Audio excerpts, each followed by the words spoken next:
paradox, but that report I've been speaking about repeatedly is finally here.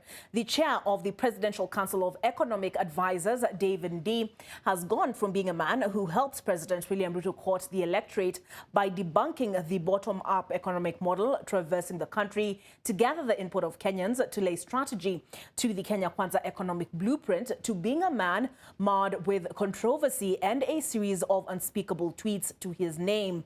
As Kenyans probe the economic decisions of the Kenya Kwanza administration on social media, they have experienced the wrath of Ndii through arrogant tweets, and in some instances, Ndii has even tweeted that he doesn't trust the government he advises, causing confusion among Kenyans. Our senior political reporter, Melita Oletenges, takes a look at the economic advisor's conduct as he seems to go rogue. A series of tweets by the chairperson of the Presidential Council of Economic Advisers, David Ndii, have exposed him as a man who is distancing himself from his boss in some instances, and in some making it clear to the very Kenyans who he consulted for the bottom-up economic model that his allegiance is to the president only. What a paradox. Ndii has come off as arrogant, replying to tweets in several instances using unspeakable words.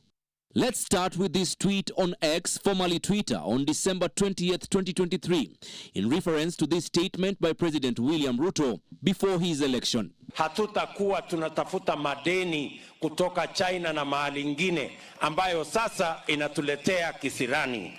A Kenyan, Abdirazak Muhammad, asked for David Ndii's take now that the president has changed his tune, with Kenya now seeking to borrow $1 billion from China. In his reply, Ndii tweeted, "I am not the president's keeper."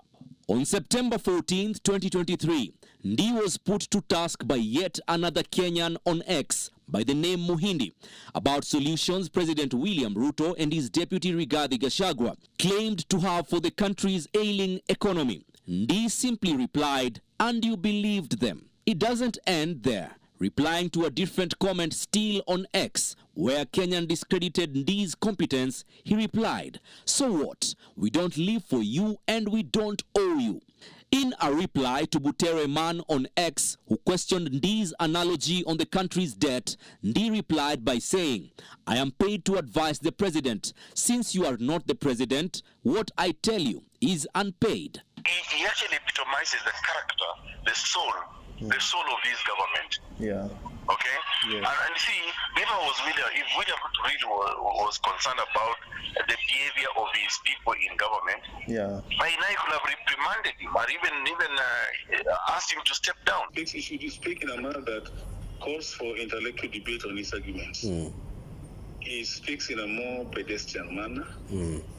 That doesn't inspire the intellectuals, nor does it inspire the Kenyan public that wants to see hope.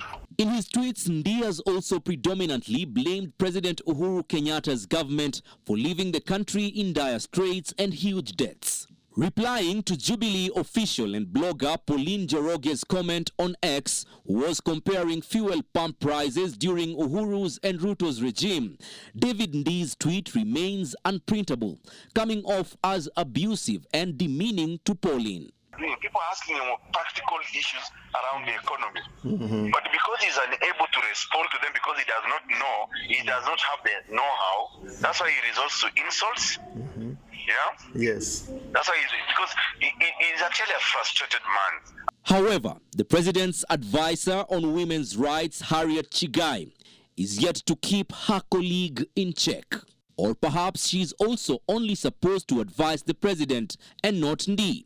For a person who holds his position, David Ndii's comments on social media paints a demeanor of a man who has detached from the common man with a don't-care attitude. Whereas Kenyans are entitled to question him. Gone are the days where they are granted audience on the Kenya Kwanza's economic decisions. They may also have to weather any form of reply from David Ndii. Ndii has, however, turned down an interview request to shed light on the same. Melita Oletenges, NTV.